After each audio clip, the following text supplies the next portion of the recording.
જય દ્વારકાધીશ બધા મિત્રોને. આજે આપણે જઈ છીએ વાડીએ માંથી આગળ દ્વારકા જિલ્લામાં વરસાદ બહુ પડ્યો ને એટલે આપણે ઝીણકું ટ્રેક્ટર લઈ આવ્યા છે અને હવે આપણે લઈને વાડીએ જાય છે અટાણે. પણ અમારો રસ્તો બહુ ડેન્જર છે. જોઈ લ્યો. હવે આપણે પેલા ગેરમાં નાખી દઈએ. આ એક આરનું હાથી છે ને આપણે મોટામાં તો 4 આરું હાંકતા હતા. એટલે હવે આ લઈને આમાંથી તો એક હાર કાઢવાની છે. વરસાદ ના આવી જાય તો. હાલો હવે નાખી દઈએ પાછું બીજા ગેર. હાલો ભાઈ, બીજા ગેરમાં પડી ગયો. સોનાલિકાનો અવાજ એટલે અવાજ છે. હો ભાઈ, હાલો.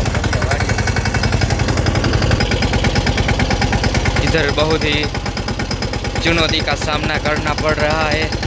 इधर कमर खिला हुआ है और हम ट्रैक्टर लेके जा रहे हैं. હાલો આપણે વાડીએ જઈને તમને બતાવી આ ટ્રેક્ટર કઈ રીતના હાલે, કેવું કામ કરે.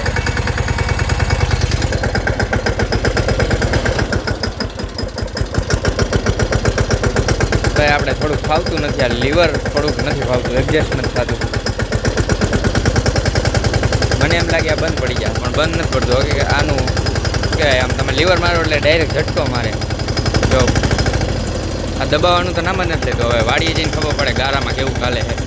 જો કે બહુ ગારો નથી, થોડો ગારો છે.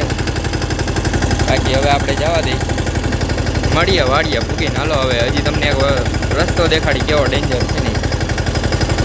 તો ભાઈ આપણે કયા જિલ્લામાં ટ્રેક્ટર રાખવું કંઈ ખબર જ નથી પડતી. ભાઈ તડકો થઈ પો જોરદાર. હવે ટ્રેક્ટર હાલવા મળશે, બે મોટું અને ઝીણકું બે. જોઈ લ્યો ભાઈ, ગારો તો જો ટ્રેક્ટર એક વખત રાખું. હવે આપણે પેલા ગેરમાં નાખી લઈએ. જોઈતા ભાઈ આ ગારો.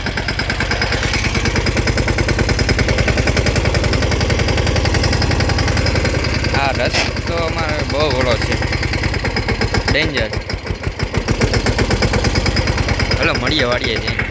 ભાઈ આમાં ટ્રેક્ટર ત્રીજા ગેરમાં તો હાલશે જ નહીં. એનું કારણ જો અહીંયા ગારો જ ઉડે, ટાયરમાં ગારો જ